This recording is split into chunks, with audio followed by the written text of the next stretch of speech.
بسم الله الرحمن الرحيم. يا أيها المدثر قم فأنذر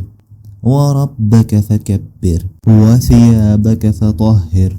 والرجز فاهجر ولا تمنن تستكثر ولربك فاصبر فإذا نقر في الناقور فذلك يومئذ يوم عسير على الكافرين غير يسير ذرني ومن خلقت وحيدا وجعلت له مالا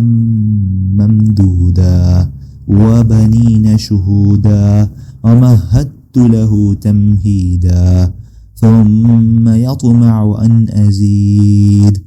كلا إنه كان لآياتنا عنيدا سأرهقه سعودا إنه فكر وقدر فقتل كيف قدر ثم قتل كيف قدر ثم نظر ثم عبس وبسر ثم أدبر واستكبر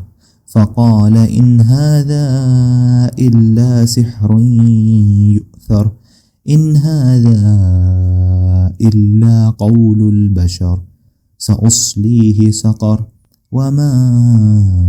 أدراك ما سقر لا تبقي ولا تذر لواحة للبشر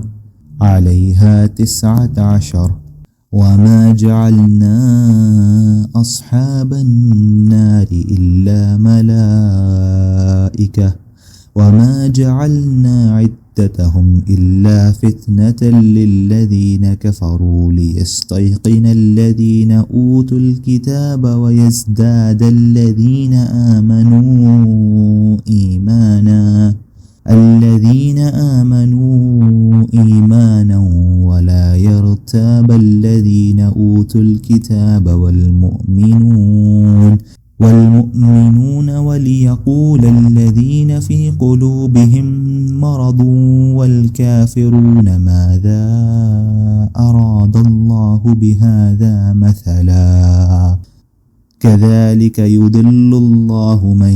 يشاء ويهدي من يشاء وما يعلم جنود ربك إلا هو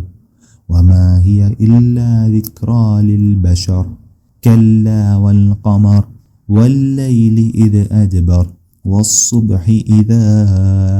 أسفر إنها لإحدى الكبر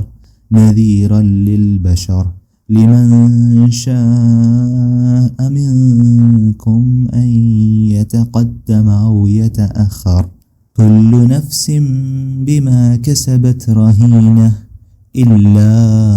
أصحاب اليمين في جنات يتساءلون عن المجرمين ما سلككم في سقر قالوا لم نك من المصلين ولم نك نطعم المسكين وكنا نخوض مع الخائضين وكنا نكذب بيوم الدين حتى أتانا اليقين فما تنفعهم شفاعة الشافعين فما لهم عن التذكرة معرضين كأنهم حمر مستنفرة فرت من قسورة بل يريد كل امرئ منهم أن يؤتى صحفا منشرة كلا بل لا يخافون الآخرة كلا إنه تذكرة فمن شاء ذكره وما يذكرون إلا أن يشاء الله وأهل التقوى وأهل المغفرة صدق الله العظيم. وسلم دائما أبدا على حبيبك خير الخلق كل